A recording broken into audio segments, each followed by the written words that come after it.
Pourquoi n'existe-t-il pas de statistiques officielles du nombre d'enfants disparus en France ? Les réseaux pédophiles sont-ils uniquement des fantasmes de journalistes ou existe-t-il vraiment ? Quelle réponse donner aux parents d'enfants disparus quand les autorités sont dans l'impasse ? Karl Zéro pose des questions. Il parle de tout, sans tabou et sans complaisance. Mais pourquoi s'est-il intéressé à ce thème difficile et brûlant ? Rencontre. Le but, en fait, c'est d'être moi-même et de raconter ce qui m'a choqué humainement, profondément, dans ces affaires-là. Moi, je suis père, j'ai des enfants, je me mets à la place de ces parents à qui on retire une enfant ou un enfant et pour lesquels il n'y a pas de réponse. C'est si horrible, c'est si effrayant.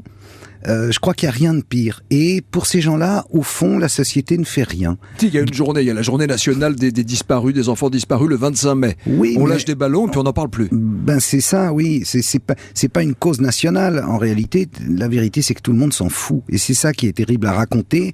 C'est ça qui est terrible à voir, à constater.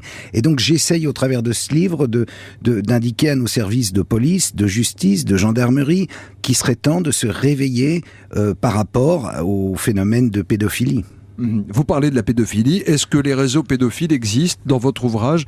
Vous le dites, Karl Zéro, que ce n'est pas reconnu comme un fait réel. Non, à chaque fois que j'ai eu affaire à des enquêteurs, je veux dire police, justice, ils m'ont dit ça n'existe pas, circuler, c'est pas vrai. Or, on a cette affaire du fichier de Zandvoort.